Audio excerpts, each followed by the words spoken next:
Ever since I started playing Pokemon Crystal on this channel, I have noticed something. Game Freak doesn't like the species that they introduced in Generation 2. For whatever reason, they always seem to be finding a way for you to not use these Pokemon, and that's once again going to be true for Noctowl and Xatu. I feel like such a broken record. I feel like I'm constantly complaining about this. I am so sorry for all of you hearing me whine about Pokemon like this over and over again. We're getting fairly close to the end of the Johto Pokedex in Pokemon Crystal, so at some point it will stop. We'll go back to the Kanto species, and then I'll have glowing reviews of all of those Pokemon. But for now, let's talk about another two species which were introduced in Generation 2. Two species that I think are actually very interesting. Two species that I would have loved to have on my team as a kid. Two species that are fundamentally broken because of how they're designed. This is Noctowl versus Xatu. Rules for these solo challenges can be found in the description. Noctowl is the regional bird for Generation 2. It's analogous to either Pidgeot or Fearow, but I think it's more similar to Fearow just because it's a two-stage Pokemon with a medium fast growth rate. For base stats, it has 100 HP, 50 attack and defense, 70 speed, 76 special attack, so it's a special attacker, more on this in 1 second, and 96 special defense, so it's a really good special defender. Now, I mentioned a good special attacker, and then you look at its level up move pool: Tackle, Growl, Foresight, and Peck to start with. Through level up, Hypnosis at 16, Reflect at 25, Takedown at 33, Confusion at 41, and Dream Eater at level 57. So it does learn two special moves, but starting at level 41, Confusion is a terrible move at this point in the game, and then Dream Eater all the way at level 57, that's 16 levels after it learns Confusion.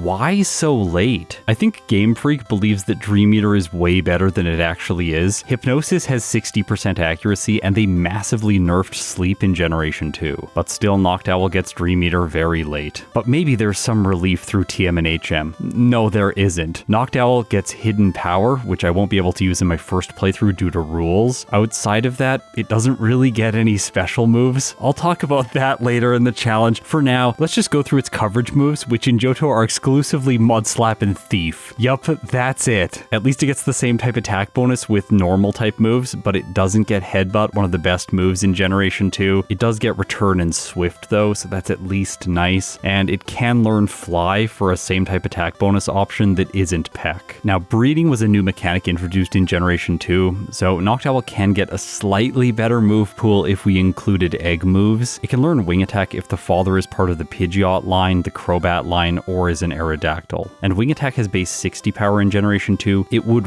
really help Noctowl in the early game. But instead, I'm just gonna have to make it through this section of the run with only Tackle and Peck. I thought maybe since both of these moves gets the same type attack bonus and has an effective power of 52, I could head straight for Falkner's Gym and fight Birdkeeper Abe. No, this is not possible. I went for Growl on turn 1, but still the Spearow is just doing too much damage to Noctowl, and even though I have a Berry, I take a Blackout here. So instead of trying to cut training, I'm going to go to Sprout Tower and fight a bunch of optional trainers, leveling up easily. I level up Noctowl to 10, then come back, take my revenge on Birdkeeper Abe, and then I'm ready for Falkner.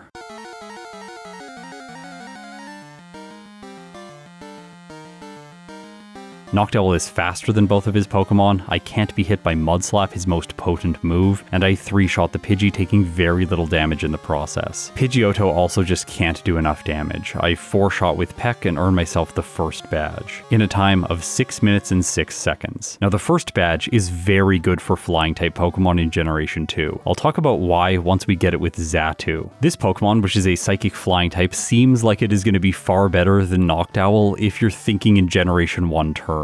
The Psychic type is fantastic in those games. The medium fast growth rate is middle of the road, and it doesn't really hold Pokemon that far back. For base stats, Xatu is also pretty well equipped. 65 HP, 75 attack, 70 defense and special defense, and 95 speed and special attack. High speed and high special attack are a great thing for solo challenges, and it has decent physical attack, so it can make use of coverage moves. But then everything goes downhill because this is a species introduced to the games in Generation Generation 2. As a starting moveset, it gets Peck, Leer, and Nightshade. Okay, no confusion, that's a bit unfortunate. Then through level up, it gets Teleport at 20, Future Sight at 35, Confuse Ray at 50, and Psychic at 65. That's even worse than Dream Eater at level 57. Now through TM and HM, we do get some special attacks. Hidden Power, which is banned in the first run, Giga Drain, which is in Kanto, Solar Beam, which comes right before the Elite Four and needs setup with Sunny Day in order to be even usable, Psychic, which is available in Kanto, Dream Eater, which is also a Kanto exclusive TM, and we don't even have a sleep-inducing move. So the only special move that I can teach Xatu in Johto is Thief, a dark type move with base 40 power. At least this thing learns Fly, and just like Noctowl, it also gets Return and Swift, but doesn't learn Headbutt. In the early game, there is one significant differentiating factor between these two species. Xatu gets Leer, so I can lower Birdkeeper Abe's Spearow's defense and then attack with Peck, using the berry to survive long enough and 3-shot. By doing this, Xatu can make it to Falkner on minimum battles. I was worried for this battle because I didn't think level 8 even with a berry would be enough, but I 3-shot the Pidgey, which is exactly the same as Noctowl. It looked like I was gonna 5-hit the Pidgeotto. I thought I could maybe speed this up by using Leer once, but it still takes 5 turns. But in the end, Xatu is victorious, giving itself a first gym split of 3 minutes and 55 seconds, taking a lead already. Inside Union Cave, I go to the basement floor and pick up the TM for Swift, which I'm gonna teach to both Noctowl and Xatu right away. It is better for Noctowl since it gets the same type attack bonus, but it is usable for Xatu as well. Okay, time to do some rocket stuff in Slowpoke. Well, let's talk about Falkner's badge. It gives a 12.5% boost to physical attack, and that's great for flying types which are using physical moves in this section of the game, even though they want to be using special moves. Honestly, playing Fearow, Dodrio, and Pidgeot is going to be a lot of fun in Generation 2. And Falkner's badge just keeps on giving to the flying type because it boosts the power of flying type moves by an additional 12.5%. This is why Peck has an effective power right now of 59. It's boosted by 12.5% from Falkner's badge. But still, it doesn't do enough damage to knock out these Rattata quickly. And then the second one goes for Tackle, followed by Quick Attack, knocking out Xatu. Okay, I have to take a blackout in Slowpoke Well, which takes me all the way back to Violet City, so I have a long walk back to Azalea Town. This time, before the rocket in Slowpoke Well, I'm gonna save the game. I guess this is the consequence of doing minimum battles up until this point in the run. I'm a really low level against these random trainers. My Xatu is actually the same level as these two Rattata. This time around though, I'm able to beat them. I was a bit worried going in under-leveled to the coughing at the end of this area, but it's just not doing enough damage with Smog or Tackle. And this is one of the first instances in the run where I can use Nightshade to do consistent damage. As a ghost type move, it's just not that useful in the early stages of most Pokemon games, with the exception of Generation 1 where Nightshade does hit normal types. Inside the Azalea Town gym, I put in a little bit of extra time training against Bugcatcher Benny. He gives good experience yields, and this gets Xatu up to level 14 before I take on Bugsy.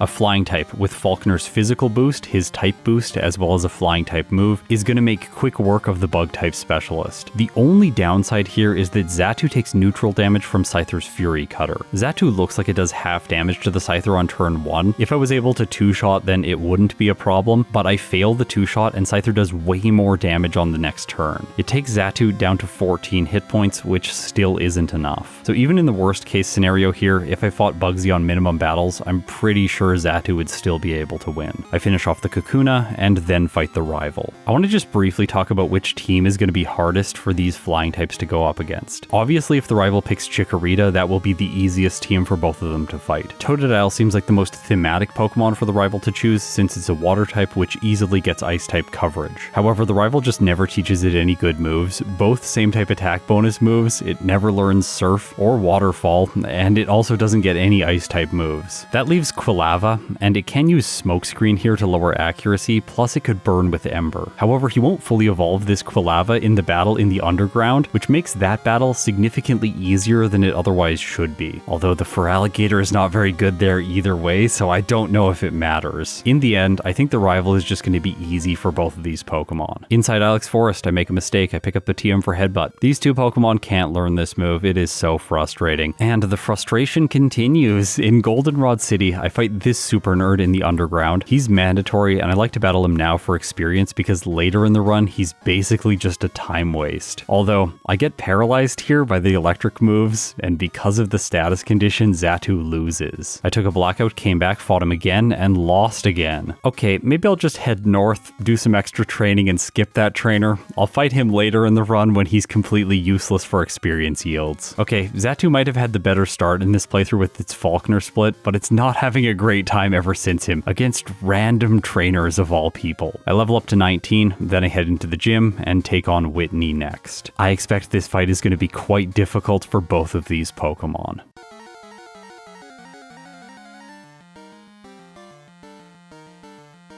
Clefairy is first. I have no way to boost my stats, but I can lower its defense with Leer. Clefairy goes for Metronome and gets Splash, which is absolutely hilarious. I use Swift twice and knock it out and move on to the Miltank. This is where things are going to get really rough. I have no way to break the combo. A move like Fly would be able to do that, but of course we can't learn that yet. Also, after one Leer, Swift is doing very little to the Miltank, but it misses Rollout, which is perfect. It has to re-establish its combo, giving me more time to use Swift, get a critical hit, survive a rollout on 8 hit points, and knock out the Miltank. Xatu did it on its first attempt, defeating Whitney in a time of 16 minutes and 41 seconds. Because Noctowl had to do additional training for Falconer, it doesn't have any problems against the random rocket with Rattata. Noctowl has much less physical attack than Xatu does, so Bugsy is going to take more time. I was a little bit worried about the Scyther taking 4 turns and getting Fury Cutter really stacked up, but it still only takes 3 hits from Peck. Plus, without the Psychic type, I am better defensively here. Noctowl levels up to 16, and I'm going to teach it Hypnosis now because this move has the potential to solve a bunch of problems. I learn it in the place of Growl, and then I defeat Bugsy's Kakuna. The rival is next. In this case, he has Croconaw. I was honestly inconsistent with my choice of rival team here. I'm really sorry about that. It doesn't really matter in the end. This team is bad. The Quilava team would have been bad. Either way, Noctowl's just not going to have problems in this fight, and that's pretty refreshing for a Pokemon Crystal playthrough because this rival is typically one of the most difficult trainers in the entire game. I played the Noctowl playthrough second because of Xatu's higher physical attack stat and higher special attack stat. I figured that those stats alone would give it better performance in this game, even though the normal type for Noctowl is pretty good since Return is excellent in Generation 2. Because I'm playing it second, I know to skip the guy with Magnemite in the underground. I'm not going to fall victim to the same kind of blackouts that Xatu did. Noctowl is also a fairly slow Pokemon, so in National Park, I'm going to pick up the Quick Claw, which might be useful throughout the run. I do some additional training, preparing for Whitney, fighting the Tangela schoolboy, which brings Noctowl up to level 20. Theoretically, Noctowl has a better solution for Whitney. It can use Hypnosis to break Miltank's combo with Rollout. That should be the only thing that it needs, but we have another name for Hypnosis. It can also be called Misnosis, and in this case, it does twice. Because of that, I lose to Rollout. I tried again. This time, Miltank goes to sleep, but it's already brought Noctowl to low health. And then, because of my lower physical attack, Swift is just doing very little damage. This gives Miltank tons of time to wake up from sleep. When it does, because of the nerf from Generation 1, it's able to move, hit with Rollout, critical hit, and Noctowl faints. I think that would have been a loss even if it didn't get the crit. So I guess one of my earlier Hypnosises needs to put the Miltank to sleep. In the next battle, I get it right away. I do sustain damage from one stomp, bringing Noctowl around half health, but if Miltank wakes up, I will be able to tank one turn of Rollout and put it back to sleep.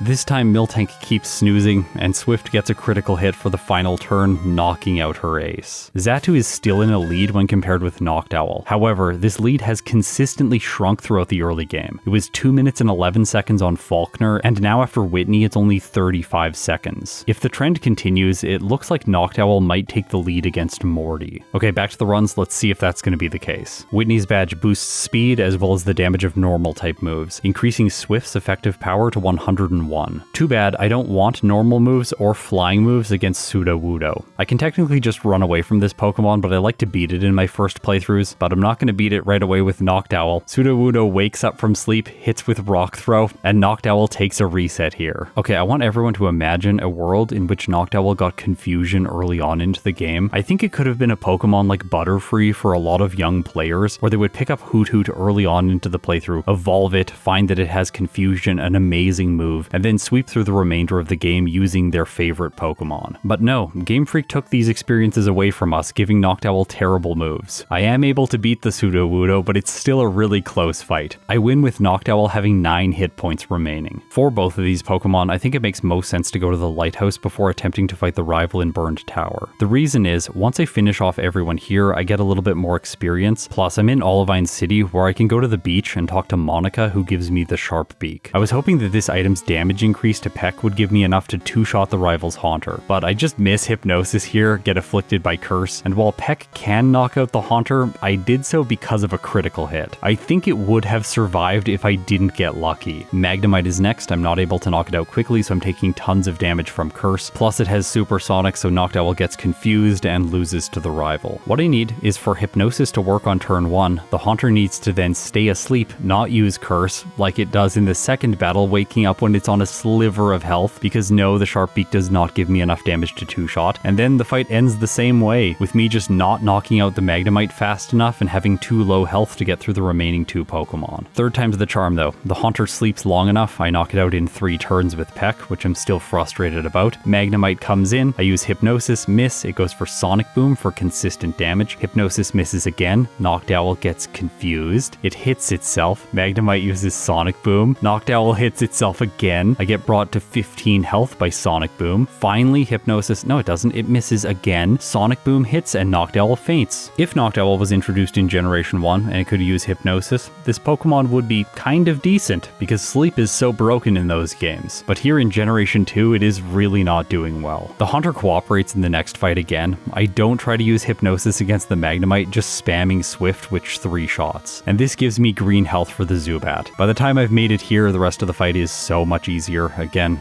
the Croconaw is completely useless. I defeat it, and then I head into the Ecruteak City gym to face Morty.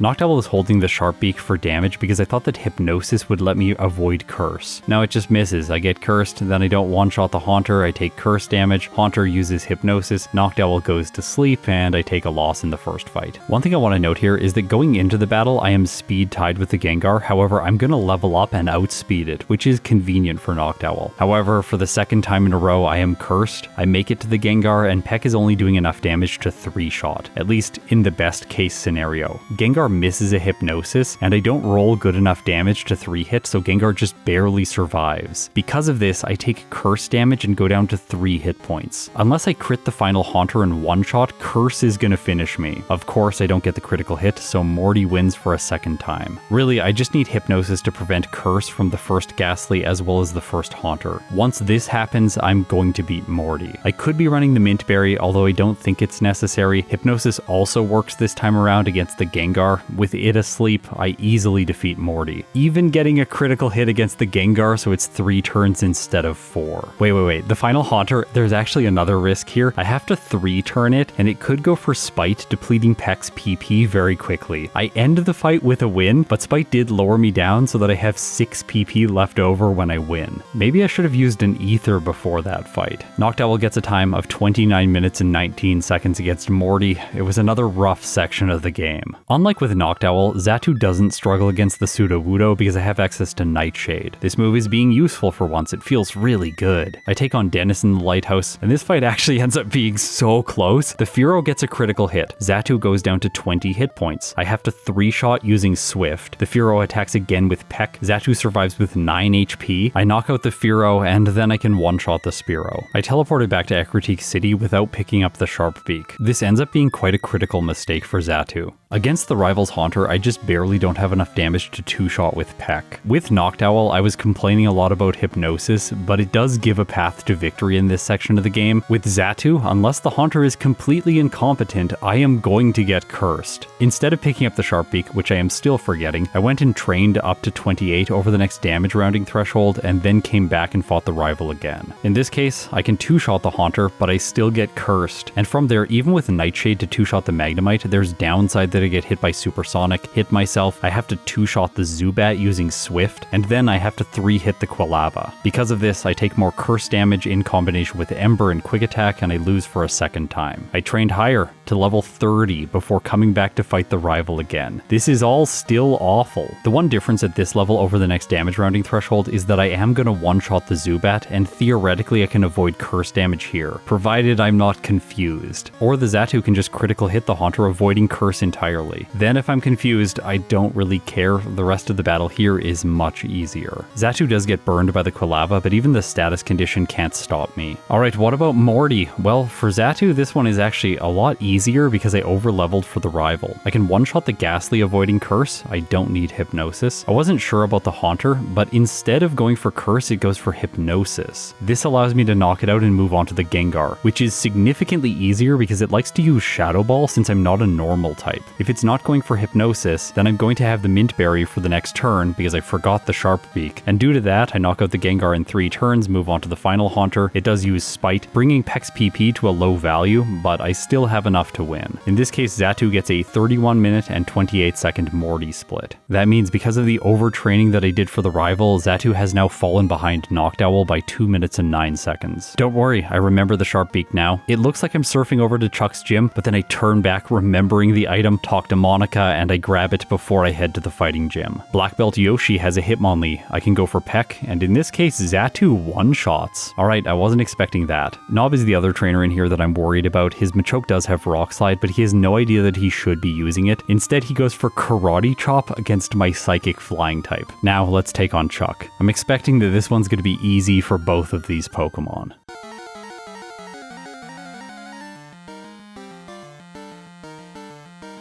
Primeape is first, Peck one-shots, which I wasn't expecting. Poliwrath is next. This is probably going to be a 2-hit, although after I see my damage range, it looks like it might be a 3-shot. Poliwrath uses Hypnosis, Xatu goes to sleep, Poliwrath hits with Surf, doing roughly 1/4. Xatu continues sleeping, gets brought under half health. Poliwrath continues to Surf. Xatu is brought to 20 hit points, wakes up, hits with Peck, and Poliwrath faints. Okay, not the easy battle that I was expecting, but a win is a win. Defeating Chuck gives Xatu access to 2 new moves. Future Sight, which I put in the place of Leer because Xatu's move pool is so bad in Johto. Then I teach Fly in the place of Peck, another move that I don't really like to use in these solo challenges since it takes 2 turns. However, it is the best option that I have available to me. Fly gives me a massive increase in effective power, up from 64 with Peck to 129 with Fly. Okay, the red Gyarados isn't a problem. While I take it on, I want to say someone is going to mention the fact that Peck actually does 128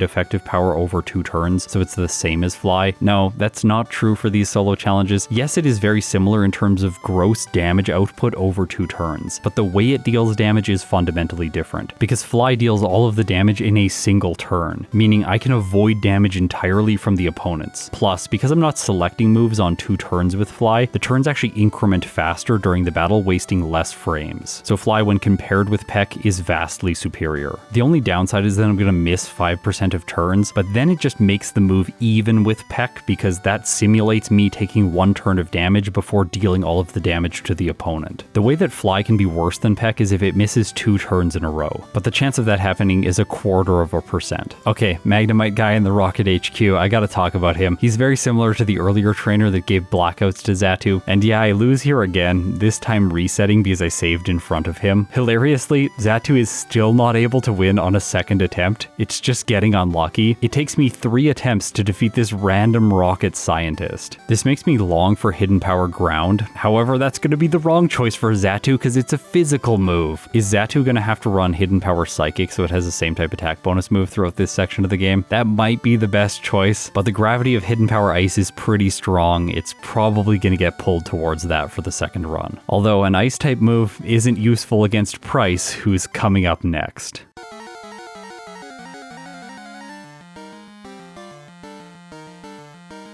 Seal is first, I go for Fly, I one-shot his lead, avoiding Icy Wind. Dugong is next. I didn't think that Fly would one-shot, and it doesn't. Dugong goes for Aurora Beam, doing roughly 1/3, and then I knock it out. Piloswine is next. Xatu misses with Fly, tanks a Blizzard with 17 hit points. I go for Fly, dodging a Blizzard. I don't one-shot the Piloswine, and then it just misses. Because of that, I end up winning against Pryce. I needed luck. This felt very similar to the battle against Whitney. Now, with the Glacier Badge, I have a boost to my special attack stat, which I can't use yet unless I use Future Sight, which by the way is a terrible move, although it has had niche applications in these solo challenges in the past. I'm thinking about Natu specifically, which had the same problems as Xatu, just on a whole different level, and Future Sight was able to help solve some problems during that run. I think Future Sight's applications are most relevant right now, since I am going to be fighting Jasmine, and a special move would be really helpful here.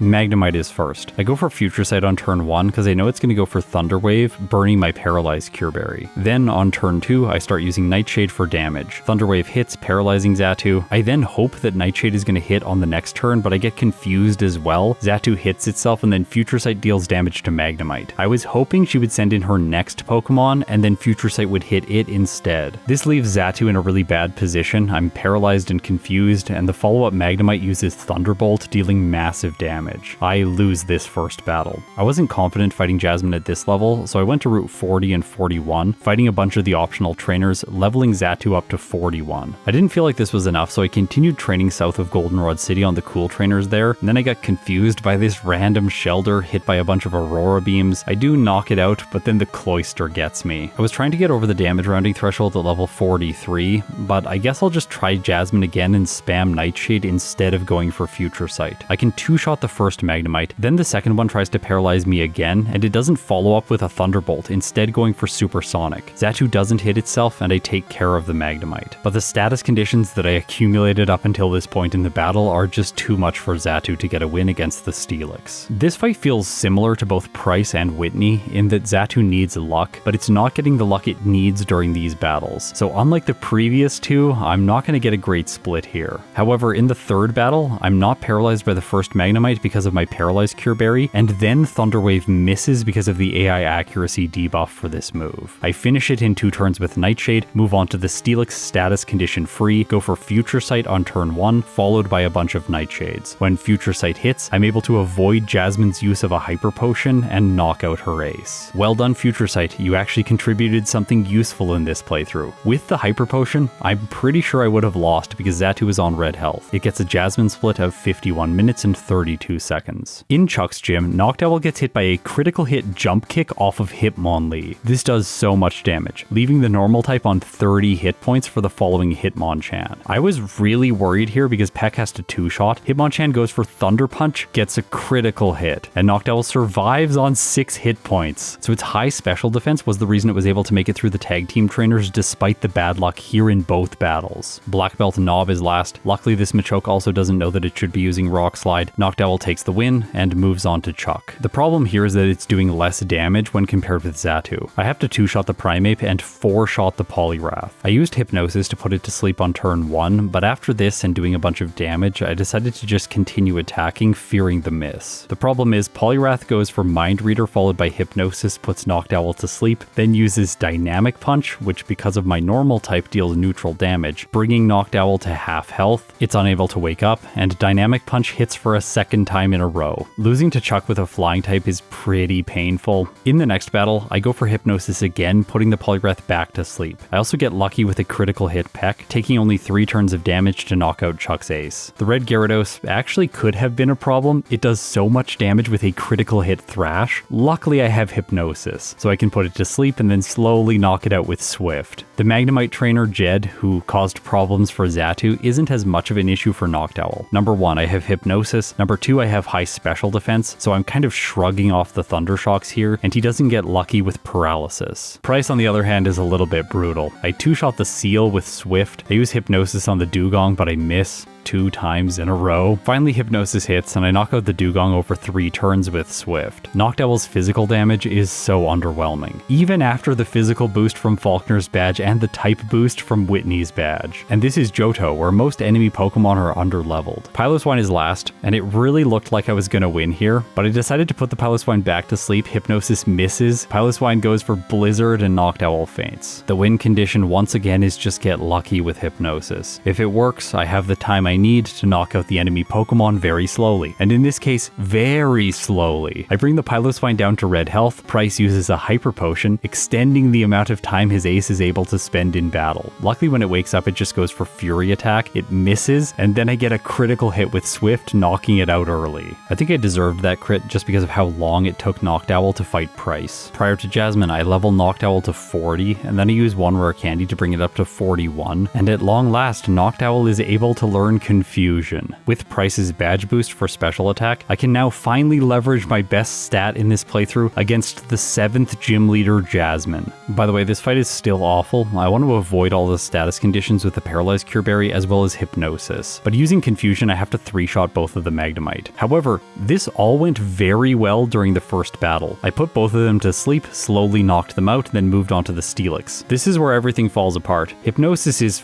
fine here. I can set up Reflect to shore up my defenses, but Steelix can still do a lot of damage, Confusion does almost nothing, and Jasmine has a Hyper Potion. This item takes away all of my hope. I lost once, twice, and then in the third battle I just decided to reset right away. I need to do something else, and Noctowl does have an advantage here when compared with Xatu, because it can learn the TM for Mud Slap, which I guess I'm gonna put in the place of Reflect since it kind of helps defensively against the Steelix by lowering accuracy. The question is, with base 50 attack, is Noctowl gonna be able to one-shot the Magnemite with a move that does 4 times damage? I didn't think it would, so I used Hypnosis putting the Magnemite to sleep, and then tried Mud Slap. I'm glad I did things this way because Mud Slap has to 2-shot. For the second Magnemite, I can just let it use Thunder Wave, burning my Paralyzed Cure Berry, and then knock it out. For the Steelix, Hypnosis on turn 1, then spam Mud Slap, lowering its accuracy. Once it's at -6, I'm going to use Confusion for the upside of the status condition as well as for additional damage. And if the Steelix wakes up at any point during this, I'm going to go for Hypnosis again to put it back to sleep.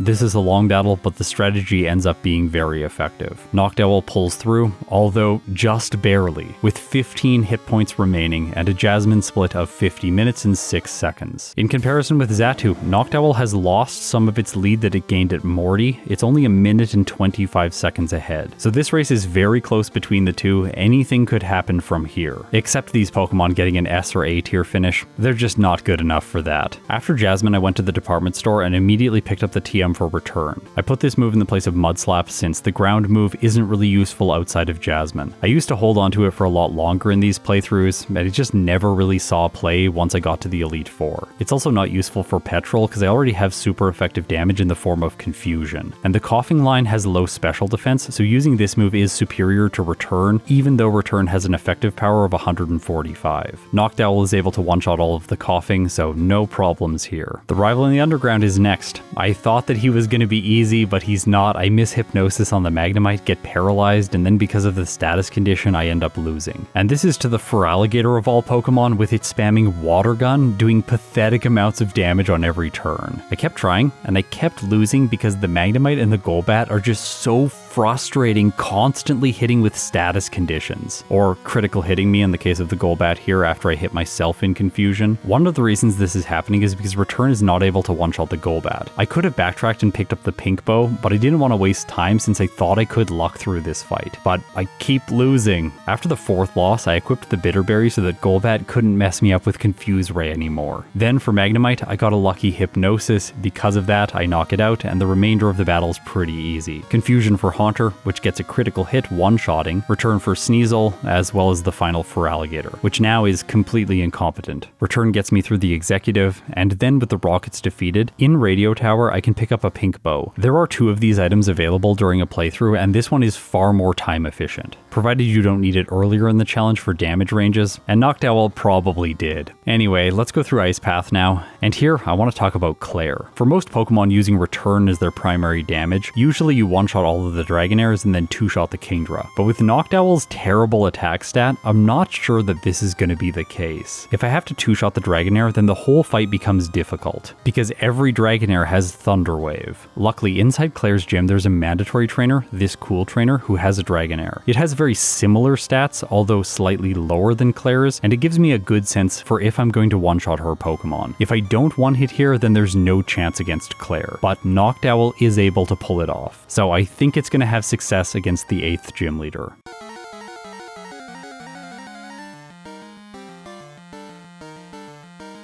Dragonair number 1, is it a one-shot? The answer is yes. Dragonair number 2 is also a one-shot, and so the third one follows suit. That leaves only Kingdra, and as I said before, this is going to be a two-shot. It actually critical hits with Surf, but because of Noctowl's ridiculous special defense, it doesn't do enough, and I finish it after she uses a Hyper Potion. Because these Pokemon have had a bumpy time up until now, Noctowl is at 17 resets in one blackout, I think it makes sense to pick up every single rare candy. The one in Mount Mortar, as well as the one in Whirl Islands, cost a decent amount of time, but I think it's an investment towards success in the late game. I could have continued investing my time fighting trainers on the way to Victory Road, but I wasn't sure that that was required. After all, I find in Pokemon Crystal it is better to train by blacking out to the Elite Four because they give such good experience yields. But in order to do that, Noctowl is going to have to beat the rival again. And this time he has evolved his Magnemite into Magneton. However, Golbat isn't first, so I don't have to worry about status conditions. I one-shot the Sneasel with Return, level up to 50 over a damage rounding threshold, and then he sends in Magneton. Hypnosis works right away. Return is then able to two-shot the Electric Steel type, but it wakes up first, goes for Thunder Wave, and misses. Because of this, I knock it out, and then Golbat comes in, which I one-shot with Return this time. Confusion takes care of Haunter in a single non-critical hit. Return one-shots Kadabra, leaving only Feraligatr, and its best move here is Slash. However, Noctowl gets a critical hit, so the rival's done. Noctowl is now ready for the Elite Four. You know what's really frustrating that I wasn't expecting? Xatu is worse against Petrol, the trainer who has a bunch of poison types. This is infinitely frustrating. By the way, Future Sight does not deal type-based damage in Generation 2, so it can hit dark types, but this also means it doesn't deal super effective damage against any of the Pokemon here. Plus, if I'm using Future Sight, then I have to wait turns and I could get hit by Smokescreen or potentially poisoned by Sludge. Luckily, Fly is able to one-shot the Coughing, but then Wheezing comes in second. I use Return here. It looks like it should two-hit. I get poisoned by Sludge, which is really unfortunate, and if I'm using Fly, then I'm going to take damage every turn when I'm in the air. Also, sometimes I don't one-shot the Coughing when using Fly.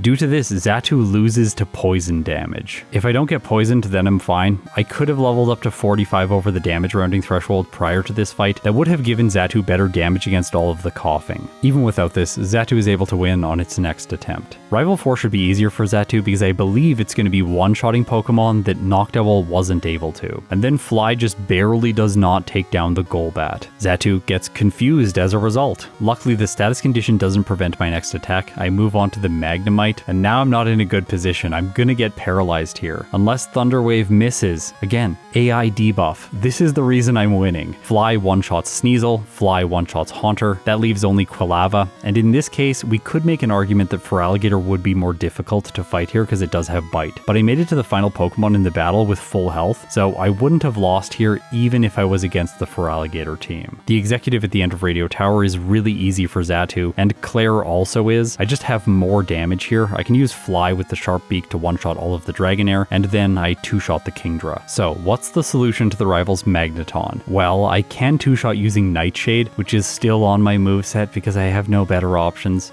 These Pokemon are such disasters. You know how Xatu wins? The Magneton just misses Thunder Wave. Once again, the AI debuff is the wind under Xatu's wings. I sweep through the rest of the rival's team, and now we're ready for the Elite Four.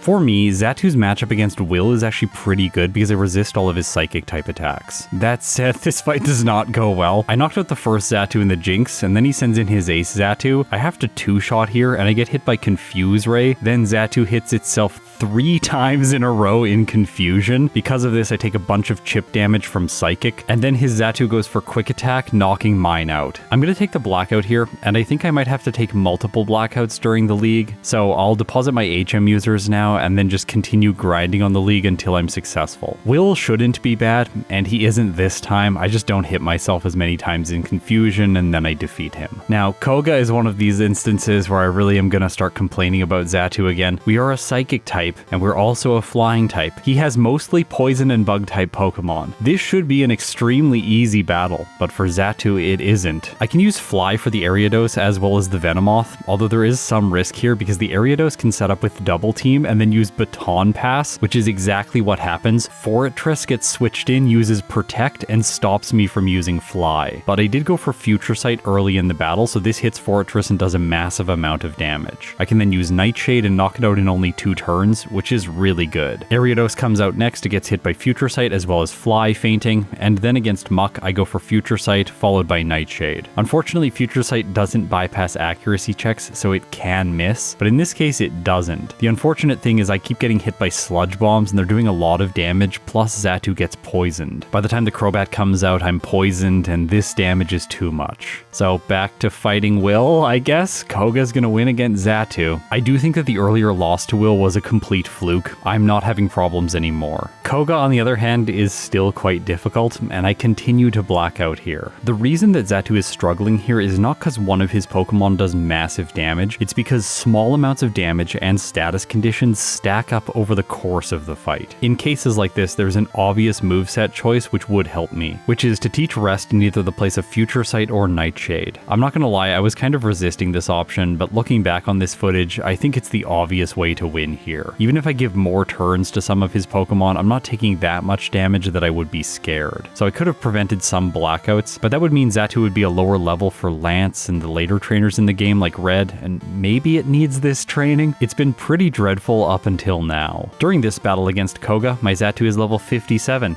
That's the level that Noctowl learns Dream Eater. I still have 8 more levels to go until Xatu learns Psychic. It is a game design crime that Xatu cannot have a Psychic type move that does super effective damage against Koga's Pokemon here. Imagine adding this Pokemon to your team and being like, ooh, a Psychic type, because you're excited since you played Generation 1 prior to Generation 2, and no, this Psychic type is completely awful. There is no Psychic type in Generation 1 that is anywhere close to this bad, even if we consider the other Psychic Flying type Venomoth. Finally, I just luck through this fight. I'm able to knock out the Muck, getting poisoned at the very last moment, surviving the battle with 25 HP. Bruno is much easier. I can't use Fly against the Hitmontop, but I can use Future Sight here to knock it out in combination with Return. I should also mention that Future Sight calculates damage when it's used against the current enemy. If I knock that Pokemon out and then the enemy sends in a different Pokemon, the damage has already been calculated and it won't be calculated again based on the new Pokemon's stats. In some cases, this can be used advantageously, like say if Onix comes out, which has low special defense, I use Future Sight here and then wait for like the Machamp or one of the Hitmons to come in, all of which have higher special defense. I didn't go for that here. I don't really need to. I can just use Fly and all of Bruno's fighting types fall apart. Karen is not as scary as she usually is when using a flying type that has Fly. I can dodge Sand Attack on turn 1, and then typically she'll go for a different move like Feint Attack or Confuse Ray on turn 2, which is what happens here. I actually get even luckier here. Xatu uses Fly for a second time. While it's in the air, Umbreon goes for Sand Attack, so I dodge 2. I knock out her lead, and from there things get better. Murkrow goes down to a single hit from Fly, Houndoom doesn't, and then it goes for Crunch. This does massive damage, but Xatu survives. Karen uses a Max Potion, and 2 follow-up returns knock out her ace. Gengar's next. Of course, Fly has to be my choice here. Gengar fails its curse because I'm in the air, and Fly does enough damage to one-shot, leaving only the Vileplume, which of course I take care of as well. Heading into Lance's chamber, Xatu is level 59, and in the Johto portion of the game, the player can pick up 7 rare candies. I think now is the time to use them. I can use 6 to go up to level 65, and finally learn Psychic in the place of Future Sight.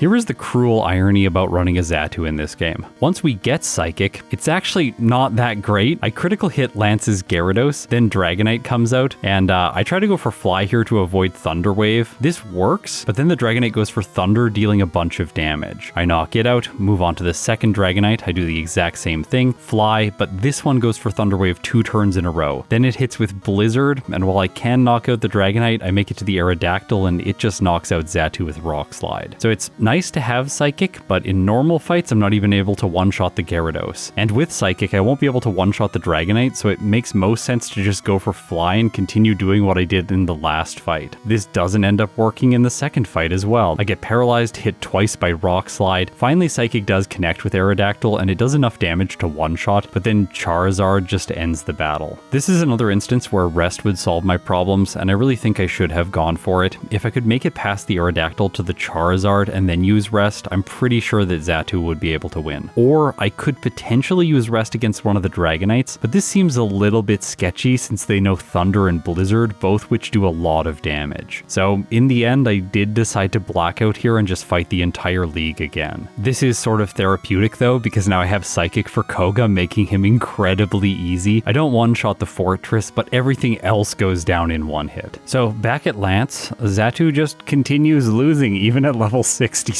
Yeah, I'm getting paralyzed all the time, sometimes even by Thunder, which does damage and then paralyzes. That's really frustrating. Other times I use Fly to dodge Thunder Wave, and then Thunder can still hit me while I'm in the air. I get paralyzed and lose again because of this. Also, Twister does double damage when my Pokemon is flying. It flinches Xatu, preventing Fly. This is the first time this exact interaction has ever happened against Lance. The only reason Twister and Thunder hit me in a row is because Thunder paralyzed and reduced Xatu's speed before Fly executed. I do think I should have tried Rest here, but in the moment, I didn't try it, and I just blacked out again fighting the entire league. Coming back at level 70, things are still awful. I flinch because of Rock Slide and lose to the Aerodactyl. Then I'm using Psychic on the Dragonite, but no, it still can't one-shot, so I'm getting paralyzed. I should pick up another Paralyzed Cure Berry at least to counter out one of these status conditions. So how do I eventually beat Lance with Xatu? Well, I get a great hit with Psychic, which rolled better damage, and I do one-shot the Dragonite. So it is possible. Then I roll excellent damage on the second one, also one-shotting, and because of this, I can just sweep my way to victory at level 71. Xatu gets a Lance split of 1 hour 29 minutes and 32 seconds. Okay, Noctowl against Will. Well, I can't one-shot the first Xatu, so I get confused right away. Luckily, unlike Xatu, Noctowl is not determined to hit itself in confusion over and over again. Because of that, I can just kind of spam return and defeat his entire team. Even the second Xatu re-confuses Noctowl, and I do have some bad luck here with this status condition, but not bad enough for me to lose. I make it to the Executor, use Fly after it uses Reflect, and I wouldn't have knocked it out in 2 turns, which would have caused Noctowl to lose if I didn't get a critical hit on the final turn of the battle. For Koga, I have Confusion. Confusion is really good here when compared with what Xatu had access to. Sorry, I couldn't get that line out without breaking up. This is so silly. I can't believe that this move is useful this late into the game. Imagine a Generation 1 playthrough where the Pokemon is using Confusion against the second member of the Elite Four. To be fair though, against the second member of the Elite Four, Confusion would be very effective, and I would probably still defeat his team in a series of one-hits. Maybe his Machamp would just go for Leer. Luckily, in Generation 2, they introduced a new fighting type specialist to the series. Instead of the hiker from Generation 1, we have this guy. His name's Bruno. Welcome to the series, Bruno. Anyways, he's actually kind of good in this game, and because of that, I do take a reset here with Noctowl, despite my type advantage. I tried again. The reason this is going wrong is because Onix is able to set up Sandstorm, which does 1/8 in damage per turn. I miss my Hypnosis against it in the second battle, which allows it to set up Sandstorm again. Then I put it to sleep and 2-shot with Confusion. But by this point, I've taken so much passive damage, and the Hitmonchan is also able to hit with Mach Punch, that I'm again put in a bad position by the time Machamp comes out. I fail Hypnosis, it hits Rock Slide, and I lose again. For a third time, the Onix is able to set up Sandstorm. Thank you, Hypnosis. You are terrible sometimes. Because of this, I end up with another loss against Bruno. I wish I could say that Hypnosis worked in the fourth battle, but it doesn't. I miss. Onix goes for Rock Slide, which I guess is better. I miss another Hypnosis. Onix goes for a second Rock Slide, and then finally my third Hypnosis puts it to sleep. So I did avoid Sandstorm, but I still took a bunch of damage. But as long as Hypnosis comes through for me against the Machamp, I should be able able to win here. I go for it, Machamp starts snoozing, and then I have a choice: Confusion or Fly for super effective damage, or Return. And I think in this case, Return is going to be superior. I can attack with it 2 turns in a row, just in case the Machamp wakes up. I don't want to give it more time going for Fly, even though it would do the most damage. I'm able to knock out Bruno's ace, move on to the Hitmonlee. Noctowl is faster, Fly hits, and his final fighting type faints. Karen's team is sent out in a different order here because of my typing. With Xatu, she's seeing that Psychic is super effective against the poison type that Vileplume and Gengar have, so she holds those Pokemon back, sending in Murkrow followed by Houndoom. In the case of Noctowl though, she's sending in Gengar second. This is because Vileplume is held back because of its grass type, and then Gengar gets chosen next. This is unfortunate for me because Fly only does half damage to the ghost type, allowing it to go for Curse, and then my health is just too low and I fall apart to the Murkrow of all Pokemon. If I use Hypnosis on the Umbreon, then I can avoid status conditions, knock it out, have full health for the Gengar, and then potentially survive the damage from Curse. Once Gengar faints, I can one-shot the Murkrow using Return, but I can't one-hit the Houndoom. It burns with Flamethrower, causing another loss. In the third battle, Flamethrower crits, so I lose again. Another problem here is that I'm doing too much damage to the Houndoom, so she uses a Max Potion on it, which means I just have to take more turns to knock it out, stacking up all of the Curse damage. I make it to the Vileplume, but then Curse knocks Noctowl out. So the solution here is put the Gengar to sleep and avoid Curse entirely.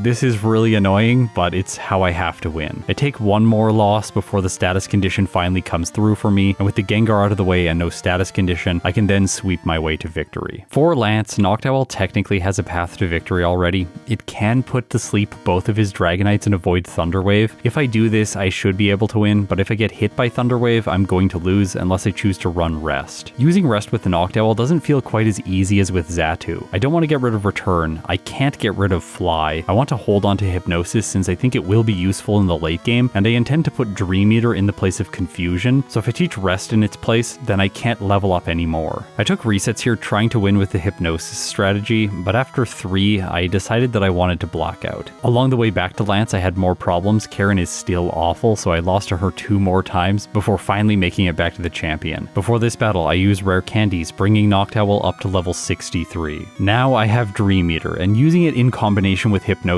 is way better for the Dragonites. At least I can gain back health. I got lucky here. The sleep-inducing move worked on turn 1 against both of his dragons, so I didn't get hit by Thunder Wave. I also leveled up more, so I'm faster than the Aerodactyl, and I'm able to make it by Lance, although just barely. Okay, I've been saving this moment until the end of the video. When I arrive in Kanto, you know what I immediately do? I go and I pick up Psychic, because Noctowl is going to be way better using Psychic than using Dream Eater. With Dream Eater, I have to rely on Hypnosis, and no, Noctowl cannot learn Psychic. I'm mentioning this now because this is exactly when I figured out that it could not learn Psychic. I genuinely just paused the game, sat back in my chair, stared at its TM and HM learn set, and asked myself how I didn't see that earlier. I think it's because I assumed that Noctowl would learn Psychic. After all, it gets 3 Psychic type moves by level up. It sort of feels like a flying Psychic type. Okay, so Kanto gym leaders, even without Psychic, these are all really easy. I have Fly technically to cover Erica. I can also use Return to take less turns if I feel the enemy Pokemon is going to be knocked out by it. Sabrina is simple since I have decent physical attack because I am so over leveled, not because Noctowl has decent physical attack. I thought that Misty might be a problem because she has some ice type moves, but I have really great special defense, and even when Lapras gets a critical hit with Blizzard, Noctowl takes less than half damage. What about Surge, who is an electric type specialist? Nah, he's fine. I even 2-shot the Magneton, which just goes for double team. Brock is a rock type specialist. Actually, have you noticed that the type matchups here for Noctowl have just progressively got worse and worse as we've made it further into Kanto? I find that pretty funny. Just another reason that this Pokemon is not very good for a playthrough of this game. For Brock, because I don't want to use Return or Fly, which are resisted by his Pokemon, I am stuck using Hypnosis on every single one of his team members, then using Dream Eater to knock them out. Blaine. Finally, the type matchups get a little bit better, although he does start with a rock type Pokemon, which is a bit frustrating. I use Dream Eater to knock it out. Then we have Janine. I have 2 Psychic type moves, but both of them are not going to be good against her, so I'm stuck using neutral damage, which actually might be better in this case since all of her Pokemon are so weak. I'm not printing the super effective text, which doesn't waste extra time. So yeah, in this case, Noctowl is pretty solid. Good job. Of all of the gym leaders in Kanto though, Blue is typically the most difficult. Let's see what he can do against Noctowl.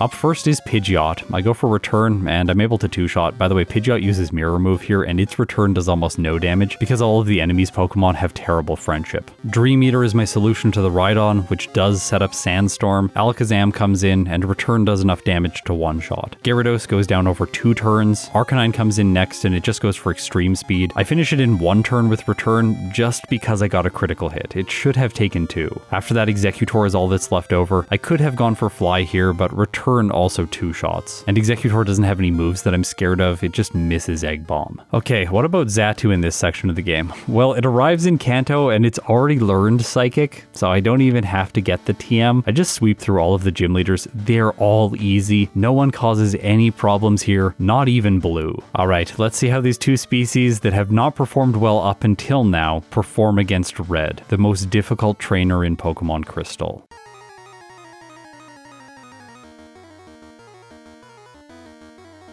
Using Psychic on Pikachu allows me to one-shot and move on to the Blastoise right away, which is sent in second because it has Blizzard. I go for Psychic here, and Xatu is able to two-shot. Blastoise just sets up Rain Dance because my health is full. Then against Espeon, I can use Return and two-shot, tanking a Psychic easily, which I'm surprised Espeon went for. It must still be doing more damage when compared with Swift. Snorlax comes in next. I fumble here clicking Nightshade, which obviously does nothing. And after making that mistake, I want to point out the fact that Xatu right now is level 80 for the red fight. I used 4 rare candies prior to this battle. I end up losing here because Snorlax paralyzes. I teach Rest in the place of Nightshade just so I can't accidentally misclick on it anymore, and also I think Rest will be useful against the Snorlax, but I forgot to use the 4 rare candies, and I'm not going to remember them for the remainder of this playthrough, which is pretty bad because now I can't two-shot the Blastoise. It just barely survives and is able to hit with Blizzard before I knock it out. But I can always use Fly to stall for time, gaining back more health with the leftovers. This is a tactic I've never really employed in Generation 2, but it is something I've used in Generation 3. Now, forgetting the rare candies also means that I'm not 3-shotting the Snorlax when using Fly, gaining back the maximum amount of health with the leftovers in the process of attacking. I'd lost here against the Snorlax because of a critical hit. I came back in, tried again, it crit me again, but finally in the 3rd battle against it, even though I'm forgetting the rare candies, I am able to pull through with a victory. It just took a very long time. I had to stall the Snorlax out until it ran out of body slams. My play is just kind of off during these first 2 playthroughs. Luckily, I'm going to be able to redeem myself in the follow-ups. After Snorlax goes down, I have to face Charizard. It can't do enough damage. Psychic 2 shots, almost 1 hitting in the process, and then I have super effective damage for the Venusaur. In my first playthrough with it, Xatu got a time of 1 hour, 51 minutes, and 7 seconds, with 17 resets, 10 blackouts at level 77, with a game time of 6 hours and 34 minutes. What about Noctowl? Well, after rare candies, it's level 75 for red. I one-shot Pikachu using Return. Blastoise comes in next, and I am not able to two-shot with Return. Plus, for some reason, Blastoise doesn't set up with Rain Dance, instead just prioritizing Blizzard right away. This scared me, but I can go for Hypnosis, put it to sleep, and then knock it out without taking any more damage. And I can also go for Dream Eater, gaining back health before Red's next Pokemon, which is Espeon. It chooses Psychic, doing decent damage, more than half over 2 turns. For Snorlax, I'm going to put it to sleep with Hypnosis and then use Return for physical damage to knock it out over 3 turns. I am taking a lot of damage from Snore in this process, but Noctowl has 181 speed. It is just faster than Charizard, so as long as I'm able to put it to sleep with Hypnosis, and I am, I should be able to win. Using Dream Eater, I have to 3-shot. I finished the Charizard with Return because it woke up, and then for Venusaur I put it to sleep, use Dream Eater, and get a critical hit, finishing the battle against Red. Noctowl got a time of 1 hour, 44 minutes, and 6 seconds, with 28 resets, 2 blackouts at level 76, with a game time of 5 hours and 47 minutes. Noctowl is almost exactly 7 minutes faster than Xatu, but it had 11 more resets, I think largely because it's using Hypnosis. It is far more unstable because of its reliance on that move. It had 8 less blackouts, finished the game 1 level lower, and it also won with a game time that's 47 minutes faster. Even though I had a lot of bad play during these runs, it seems to be the case that Noctowl is the superior Pokemon coming out of this first playthrough. If we look at the game time by trainer graph, we can see that Noctowl only had a disadvantage in terms of game time against Falkner and Bugsy. Once they got to Whitney, both Pokemon were almost even, and then from there, Noctowl took the lead. This is also reflected in real-time performance. Once we got to Morty, never again did Xatu take the lead. The closest it ever came to Noctowl was 43-second difference against Karen, but by the time these Pokemon faced the champion, there was a massive difference. Also, I'm just noticing now that the surge split has somehow snuck into this table. We generate all of these graphics programmatically behind the scenes so that we don't have to make each one of them by hand every time we want to create a video. This also helps reduce errors, but sometimes when the script isn't doing what it should, then things like this happen. Surge is kind of an irrelevant trainer, so it's funny that he's present here. Here are the timelines for both of these playthroughs. You can see that in the early game, Xatu was performing better, but once we got to the mid-game, Noctowl had taken the lead. That said, I want to come back to base stats. Here they are for these two Pokemon. Noctowl has a base stat total of 442 in Generation 2. By the way, in Generation 7, it did get a buff to its special attack, which was raised by 10 points. Xatu, on the other hand, has the better base stat total, 470. It hasn't received any buffs in later generations, but I think that's because it doesn't really need them. These base stats should be better for a solo challenge, and it also has the better typing. So going into my follow-up runs, I do think that Xatu is going to perform better than Noctowl, especially when both of these Pokemon have access to hidden power. For the follow-up run of Noctowl, I want to say a thank you to Axukarisora and Smashmath for discussing this Pokemon with me before I played my follow-up attempt. In the early game with Noctowl, I want to get to level 10 for Falkner. To do this, I'm going to fight Bugcatcher Dawn, as well as the 3 sages inside of Sprout Tower, all of which have 3 Bellsprout. They're the first 3 that you come across. This makes Birdkeeper Abe manageable, and then I can take on Falkner at level 10 and win easily. After Falkner, I'm going to stay on minimum battles until I reach Goldenrod City. Here I fight 3 optional trainers, Fire Breather Walt, Psychic Mark, and Schoolboy Alan. This experience isn't critical right now, but these trainers are pretty good in terms of yields, and I will need more experience around Ecruteak City. Whitney is awful. I have to win this one with Hypnosis, and I do take resets here, a total of 3 in this playthrough before I defeat her. Even though I had faults here, I'm still 1 minute and 42 seconds ahead of my former pace. Time to now do optional training to gain experience. I fight the twins, then complete the Kimono Girls, after that battling Miller, Shane, Ron, and Ben on the way to pick up Hidden Power. For this run, Noctowl has been captured by the gravity, and it is going to be running Hidden Power Ice. I go to the lighthouse next, and then I defeat Dennis as my one optional trainer here. This brings Noctowl very close to level 28. But 27 is perfect because with Hidden Power Ice, I can two-shot the rival's Haunter. The minimum damage roll here is exactly 50% at level 27. I do still need to hit with Hypnosis, but at least I don't need to take 3 turns to knock out the Haunter. Inside Morty's gym, I fight Grace, who is an optional trainer here. This gets Noctowl to level 30 over a damage rounding threshold for Morty. Hidden Power's lowest damage roll on Ghastly is 104%, and I have a 2-hit on both of the Haunters and a 3-shot on the Gengar. I run the Mint Berry here to counter out Hypnosis, and I do get put to sleep by the Gengar after it hit with 1 Hypnosis, which is fairly unlikely for Morty. I then continued to snooze and lost to Dream Eater. This is quite bad luck. Morty only has a 45% chance to hit with Hypnosis whenever he uses the move. The strategy for this fight is one-shot the Ghastly, Hypnosis the Haunter, Hypnosis the Gengar, and then win. I come out of the Morty split 2 minutes and 46 seconds ahead. I'm going to give up some of this time advantage now and train a little bit more before I face Chuck just to stabilize this battle. If Noctowl can be level 35 for him, then it has a much better chance of success. To get level 35, I battle 5 swimmers: Randall, George, Kara, Kirk, and Kaylee. This training doesn't dramatically alter the Chuck fight. I would have had a 70% chance to 3-shot the Poliwrath with Peck, and now I have a guaranteed 3-hit. So it's 30% upside with 5 extra trainers, which normally is something that I wouldn't go for. But I also want to train to level 38 before Pryce, so putting these trainers before Chuck slightly stabilizes the fight, and it's also working towards a later goal. Now let's talk about Fly. I think for Noctowl, this move is a trap. You really want to use it, but it's not a good choice. So instead of learning it in the place of Peck, I am simply going to skip it. Against the Scientist in the Rocket HQ, I'm going to use Mudslap to take on his Magnemite. Defeating the Electrode here brings Noctowl to level 38, and then I use 2 rare candies, boosting it to level 40 over a damage rounding threshold. This gives me a 1-shot on Seal and a 2-shot on Dugong as well as Piloswine, and I will easily survive an Aurora Beam followed by Blizzard. Defeating Pryce, I am 3 minutes and 8 seconds ahead of my former time. Now all of this lines up very beautifully against Jasmine. I have Mudslap to take care of the the Magnemite, as well as a Paralyzed Cure Berry. I'm hoping that one of them miss with Thunder Wave, or I get lucky with a critical hit. I can use Hidden Power Ice for decent damage against the Steelix, but the real beauty in this fight is that when I defeat the Steelix, I level up to 41, and then I can teach Confusion in the place of Mud Slap, getting it just in time for all of Petrol's poison types. In the first run, I had a bunch of issues against Rival 4, but as long as I have Hidden Power Ice and I hit with Hypnosis against the Magnemite, this is an easy battle. In the department store, I purchased 6 Carbos. These are incredibly important for Noctowl's late game. For Claire, Hidden Power Ice or Return one-shots all of the Dragonair, and then I 2-shot the Kingdra using Return. I have to use Hypnosis on the rival's Magneton once again and then 2-shot with Return, but with Hidden Power Ice, this fight is also easier. This gets Noctowl to level 50, and I use 2 rare candies before facing Will, so that I can be level 52 at the start of the Elite Four. Hidden Power Ice is such a breath of fresh air here, it makes Will as well as Koga very simple. I did get unlucky against Bruno because Machamp was able to critical hit with Cross Chop, but in most cases he's bad even though I don't have Fly. But this is really the only way that Noctowl is going to lose here. Return is strong enough for the Hitmons, I can use Hidden Power Ice for the Onix, and when Machamp hits with a regular Cross Chop, you can see that it just doesn't do enough damage. Even if I get cursed during the fight against Karen, I don't really care because I'm not having to use Fly to deal damage to Pokemon like the Vileplume. By the way, Hidden Power Ice doesn't one-shot here, but I still survive curse damage. I just dodge the Stun Spore and then win. Okay, Lance, this is why Hidden Power Ice is so good. I crush his team. I don't even need to think about anything here. And I'm also going to mention that I'm starting this fight at level 55 with 137 speed, just enough to move first against the Aerodactyl. This is what the 2 rare candies before Will facilitated. Also, I level up in the middle of the battle to 56, and this gives Hidden Power Ice just barely the guarantee on his final Dragonite. Its minimum damage roll is 102% damage. Also, avoiding multiple hits from the Aerodactyl is incredibly important, plus I want to avoid flinches. You can see here that I end the fight with very little health, but I pull out a 25-minute and 21-second time advantage. Lance was awful last time, this time Noctowl crushed him. From here until the end of the game, I'm going to play on minimum battles. Okay, let's talk about red. The Carbos that I used earlier give me just barely the outspeed on Pikachu so that I can one-shot on turn 1 with Return. At level 70, which requires 6 rare candies prior to red, I have a 95.2% chance to one-shot the Pikachu, so I am just barely outspeeding and just barely one-hitting. I did try this fight at lower levels like 68 as well as 65, but it's just not that solid for Noctowl, because I would have to 4-shot the Blastoise. At level 70, I have a 70.8% chance to 3-hit, and the Blastoise isn't really that good because I've planned. Since I one-shot the Pikachu and my health is full, the Blastoise is going to go for Rain Dance, giving me at least 2 turns to put it to sleep with Hypnosis. Another funny thing, which I don't think I've ever mentioned during this red fight, is if Blastoise goes for Rain Dance and then I put it to sleep with Hypnosis, it may just sleep long enough that eventually it wakes up, sees that I have full health, and then sets up Rain Dance for a second time. This makes Noctowl extremely solid in this section of the game. I then need to put the Espeon to sleep because I have to 2-shot with Return, and I want to minimize damage from Psychic.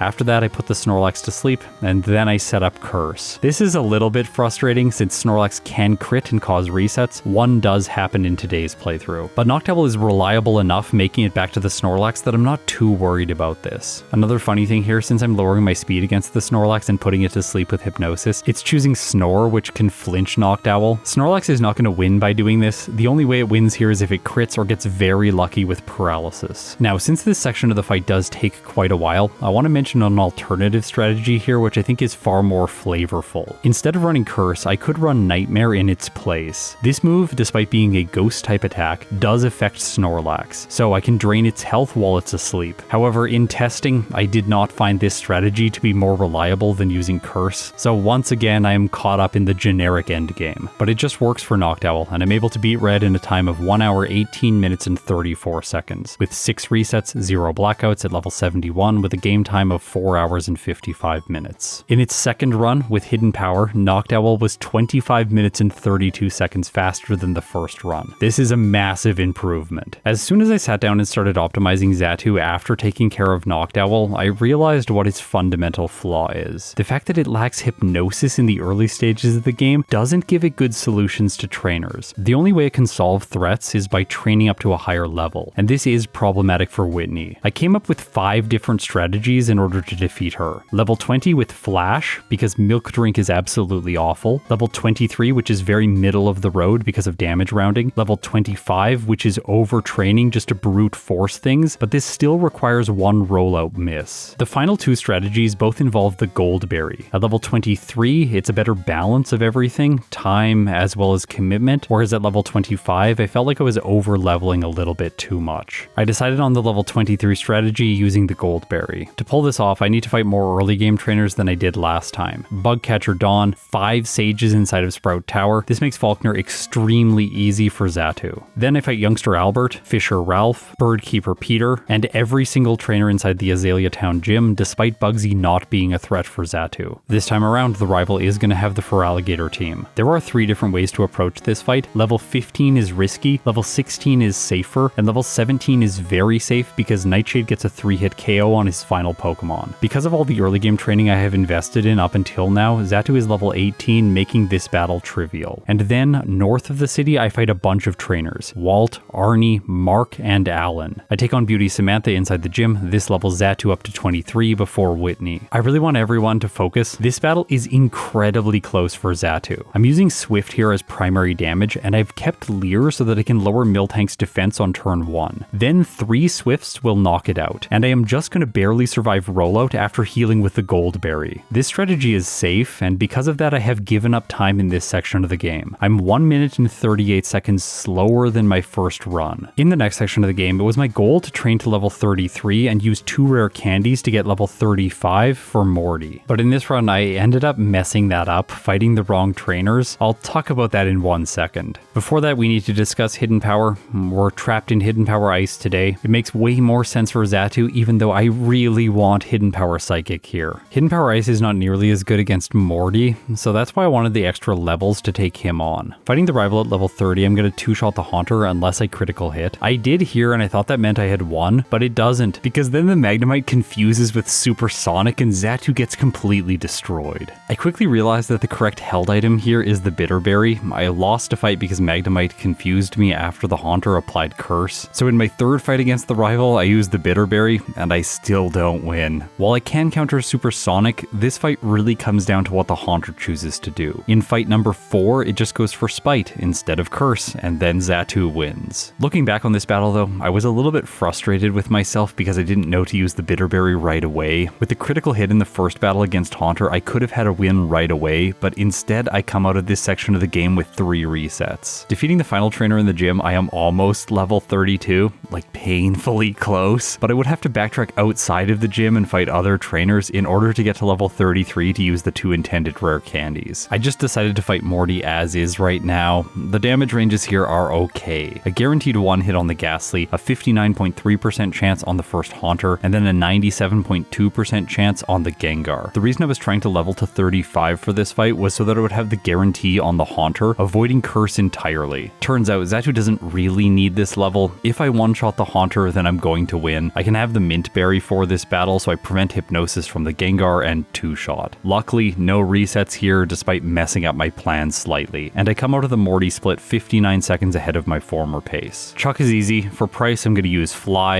and then I want to be level 40 for Jasmine. Hidden Power Ice gives 2 shots on all 3 of her Pokemon, but it only has a 94% chance to 2-shot the Steelix, so there is downside here if it survives and then she uses a Hyper Potion. With the Paralyzed Cure Berry, I'm really relying on the fact that only one of the Magnemites is going to attack. If Xatu gets paralyzed, it's okay, and if the Magnemite misses Thunder Wave, then I move on to the Steelix in great condition. Iron Tail only does between 31 and 37% damage, so if it doesn't get a critical hit, Xatu is paralyzed, it attacks twice with Iron Tail, I should just 2-shot with Hidden Power Ice and have no resets here. In this playthrough, I made it to the Steelix without paralysis, and I 2-shot, which lets Xatu come out with a lead of 11 minutes and 24 seconds. Unlike with the Noctowl, Xatu's damage ranges aren't ideal against Claire. Instead, at level 48, I'm going to use 2 rare candies to go to level 50 over a damage rounding threshold before her. Hidden Power Ice was going to one-shot all the Dragonair anyway. The reason I'm going to level 50 is so that I can 2-shot the Kingdra with Return. This is where I make another mistake in this playthrough. I was supposed to fight Cool Trainer Rena. She gives Xatu enough experience to be level 55 once it beats Bruno, allowing me to use 3 rare candies to be level 58 for Karen. But I forgot her, and then completely dropped the ball on my strategy for the rival. What I'm supposed to do is set up Future Sight at the beginning of the fight, knock out the Sneasel, and then have Future Sight deal damage to the Magneton so that I can knock it out and not get paralyzed. But I didn't do this, so I get paralyzed and then I lose. Here is the fight where I actually do what I was was supposed to do. So I knock out the Sneasel, Future Sight hits the Magneton, taking it to red health, and then Return knocks it out. From there, the rest of the rivals team is easy. The Elite Four is easy for Xatu now. Hidden Power Ice helps against Will's Xatu as well as his Executor. It helps against Koga's Crobat. It's good against Bruno's Onix, and then I can use Return or Fly for everything else. However, without Rena's experience, I arrive at Karen partway through level 54, and I'm not going to use my rare candies. Instead, I try to fight her at the lower level, and it really doesn't go well. At 54, Fly has a 29.6% chance to two-shot the Umbreon. This is just not good. Also, Fly maxes out with a damage range of 99% against the Gengar. Hidden Power has a 56.9% chance to one-shot the Vileplume, which is unacceptable after taking a bunch of damage and getting afflicted by Curse. After losing, I fought her again at level 57. I have an 83.3% chance to two-shot the Umbreon, but if I had gone to 58, I would always be two-shotting it, provided I don't miss with Fly. Fly has a 26.8% chance on the Gengar, which would be a 51.8% chance if I had leveled up to 58. And I have an 80.8% chance to one-shot the Vileplume with Hidden Power Ice, which would be a guarantee at level 58. I made it to Karen's chamber with 5 resets, and I end up taking 4 more here, losing a bunch of time. My Bruno split was 17 minutes and 1 second ahead of my former pace, and Karen is only 14 minutes and 49 seconds ahead. Luckily, Lance is really easy with Hidden Power Ice, although I was kicking myself at this point. The run has been over an hour long, and I didn't really want to restart. Plus, Lance caused lots of problems last time, and defeating him, I'm 24 minutes and 17 seconds ahead. So I continued with this run. Kanto is really simple for Xatu. Once finishing all of the gym leaders, train on Wilds quickly up to level 67. Doing an Elite Four run here would be overkill. Then use 3 rare candies to level 70, backtrack, delete Fly, and go into red at level 70 with Return, Rest, Curse, and Psychic. I'm going to use Psychic and Return until I make it to the Snorlax. I can one-shot the Pikachu, and I would have 3-shot the Blastoise, but I got a critical hit. Even if I hadn't, I would be able to tank 1 Blizzard, move on to the Espeon, and then 2-shot with Return. It's a 93.8% chance here against the Espeon, so I do need to be successful with my damage ranges. Once I make it to Snorlax, just set up Curse, use Rest, hope that it doesn't paralyze or critical hit, and then once I'm all the way at +6, I can use Return to knock out Red's final 3 Pokemon. Xatu finishes the game with a time of 1 hour, 22 minutes, and 57 seconds, with 9 resets at level 71, with a game time of 5 hours and 6 minutes. This playthrough was 28 minutes and 10 seconds faster than my first run, but I was so unhappy with this playthrough because of the mistakes I made along the way. I couldn't hold myself back, so I did a 3rd run with Xatu, getting to level 35 and fighting Morty as I intended the first time around. This time I remembered to fight Cool Train Arena before the league, and that gave me level 58 for Karen, so I defeated her the first time in this playthrough, which felt really good. As I was beating Blue, I was feeling really good about Xatu's playthrough. Up until this point, I've had 4 resets and 1 blackout. It's not really important where these happened. It's possible for Xatu to have a bunch of random losses throughout the playthrough for the reasons I've described before. It's usually the rival, it's usually status condition related. Coming out of this split, I am, oh look at that, 4 minutes and 33 seconds ahead of my former pace. I'm sure there's at least one other music nerd out there who knows exactly why this amount of time is special. And if you're not a music nerd, don't look it up, it's not going to impress you. Okay, moving on to red. Espeon crits me with Psychic, giving Xatu 1 reset. Blastoise crits me with Blizzard, giving me a 2nd reset. Snorlax paralyzes, preventing me from going for Rest, giving me a 3rd reset. But in my 4th fight, I make it to the Snorlax in the clear. I figured everything was fine, and then Body Slam gets a critical hit. 5th reset, Body Slam getting a critical hit. I was pretty thrown off by this point. I accidentally chose Return against the Pikachu, which does not give a one-shot, so I had to reset here again for the 6th time. Snorlax crits, that's reset number 7. Snorlax paralyzes and then crits, that's number 8. Snorlax crits again, number 9. And the absurdity continues because Snorlax crits again, number 10. I can't believe this is happening. I was about to beat my former time, and now Red has ruined everything with a ridiculous number of critical hits. Oh, also Blastoise freezes. That's at least refreshing, I guess. This smackdown is not over though. Snorlax crits again, giving me another reset. Now I have 16 in total for this playthrough, and then finally Xatu is able to set up against the Snorlax, knock it out, and defeat Red's final 2 Pokemon. In my 3rd run with it, I get a very painful time, 1 hour, 24 minutes, and 47 seconds, with 16 resets, 1 blackout at level 71, with a slightly better game time of 5 hours even. This result is 1 minute and 50 seconds slower than my 2nd run. My life behind the scenes has been incredibly chaotic this fall, and so I had run out of time to film new playthroughs with these 2 Pokemon. I think I would like to at some point go back and do a 4th run with Xatu, because I know it can get a much better time. That said, today we're going to have to rank the Pokemon based on these results. Today, surprisingly with the better time, Noctowl is able to earn itself a B tier finish, just ahead of Donphan and Ho-Oh, behind Raikou and Azumarill. I think we desperately need a re-ranking stream for Ho-Oh. Xatu, with the worst time today, earns itself a place in the C tier, behind Gengar and Ariados, ahead of Dragonair and Quillfish. Playing these 2 flying-type Pokemon really just inspires me to play more flying-type Pokemon. I really want to see how Pidgeot, Fearow, and Dodrio are going to do, and I think that would make a really good 3-way versus video. Maybe I'll start 2026 with that one for Crystal. If you support me on Patreon or through YouTube memberships, thank you so much, it means the world to me. Now, if you've made it this far, you're incredible. I'll see you tomorrow when Daily December officially begins.